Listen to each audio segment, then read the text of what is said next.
पटना में बैठक कर मोदी को घेरने चला था विपक्ष, सरेआम मिल गई सजा। अमित शाह की प्लानिंग आई काम, मटिया मेट हो गया नीतीश का नाम।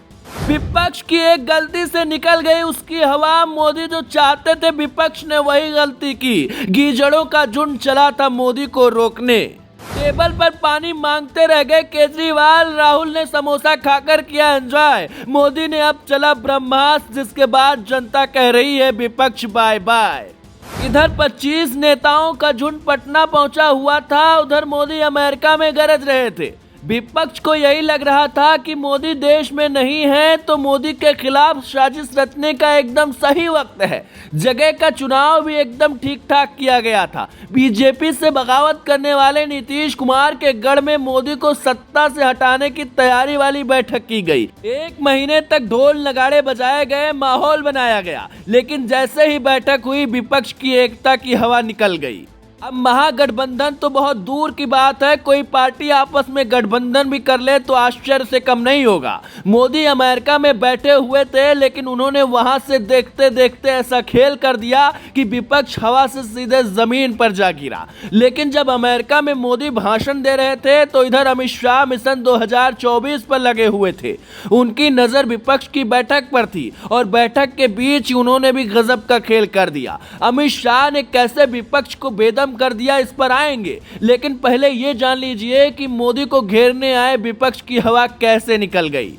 पटना में हुई बैठक में विपक्ष के कई बड़े नेताओं ने हिस्सा लिया। चाय पकोड़े खाने से लेकर शादी की बात तय होने तक की चर्चा विपक्ष की उस बैठक में की गई। लालू यादव ने अपने चिरपरिचित अंदाज में राहुल गांधी से कहा कि अब तो बहू ले आओ, बारात चलना है, जिसके बाद विपक्ष के बाकी नेता ठहाके लगाकर हंसते दिखाई दिए। राहुल गांधी कब शादी करेंगे ये तो वो जाने, लेकिन मोदी को घेरने के लिए की गई बड़ी बैठक में विपक्ष हंसी ठिठोली करता दिखाई दिया। असल में उसको भी ये बात बहुत अच्छे से पता है कि लाख कोशिशों के बावजूद मोदी को हराया नहीं जा सकता, लेकिन अब क्योंकि जनता के सामने ही मुंह दिखाना है तो उसे ये लगना चाहिए कि विपक्ष कुछ कर रहा है, तो कुछ करने के लिए ही सही एक बड़ी बैठक बुला ली गई। लेकिन हंसी ठिठोली के बीच ही वो हो गया जिसकी उम्मीद नीतीश कुमार को भी नहीं थी। दिल्ली के मुख्यमंत्री अरविंद केजरीवाल और जम्मू कश्मीर के पूर्व मुख्यमंत्री उमर अब्दुल्ला आपस में ही भिड़ गए। इतना ही नहीं, कांग्रेस के नेताओं से भी अरविंद केजरीवाल उलझ गए, जिसके बाद बैठक के समय ही माहौल खराब हो गया।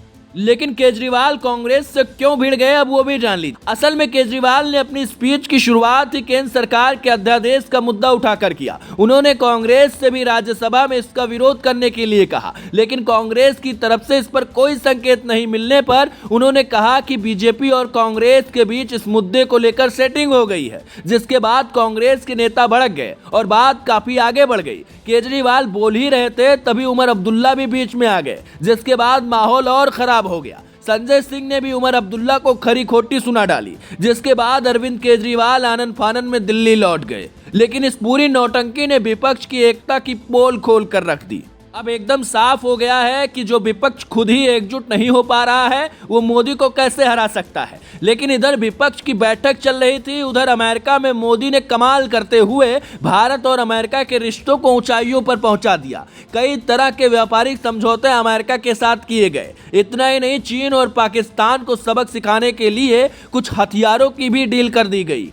लेकिन सब तब हैरान रह गए जब अमेरिका ने खुले मन से पाकिस्तान को लताड़ लगा दी। अमेरिका ने साफ कह दिया कि किसी भी सूरत में पाकिस्तान अगर दहशतगर्दों का समर्थन करेगा तो अंजाम उसे भुगतना ही होगा। यानी भारत के लोगों के साथ साथ दुनिया ने एक बार फिर मोदी की ताकत को देख लिया। वैसे आपको क्या लगता है, क्या विपक्ष एकजुट होकर मोदी को हरा सकता है? इस पर अपनी राय जरूर बताएं। Bureau report.